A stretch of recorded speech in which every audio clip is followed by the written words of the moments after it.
एक लड़की ने अपने महबूब को चैलेंज दिया कि वो एक दिन उसके बगैर रह के दिखाए। हमारे दरमियान एक दिन के लिए कोई राब्ता नहीं होगा। अगर तो तुमने ऐसा किया, मैं ज़िंदगी भर तुमसे मोहब्बत करूँगी। लड़का राज़ी हो गया। उसने पूरा दिन अपनी महबूबा से कोई राब्ता नहीं किया और लड़की के पास उसकी ज़िंदगी के बस सिर्फ 24 घंटे थे। वो लड़की कैंसर की मरीज़ा थी और वो लड़की उस रात मर गई।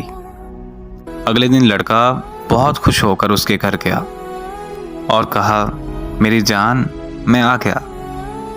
कहाँ हो तुम? देखो, मैंने कर दिखाया। लेकिन जब उसने अपनी महबूबा को कफन में देखा तो उस लड़के पर सख्ता तारी हो गया।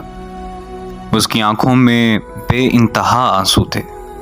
जब वो आगे बढ़ा और उसने देखा कि उसकी चारपाई पे एक खत पड़ा था, उसने वो खत उठाया और पढ़ने लगा। उसमें लिखा था कि मेरी जान, तुमने कर दिखाया, अब तुम्हें रोज ऐसा करना होगा।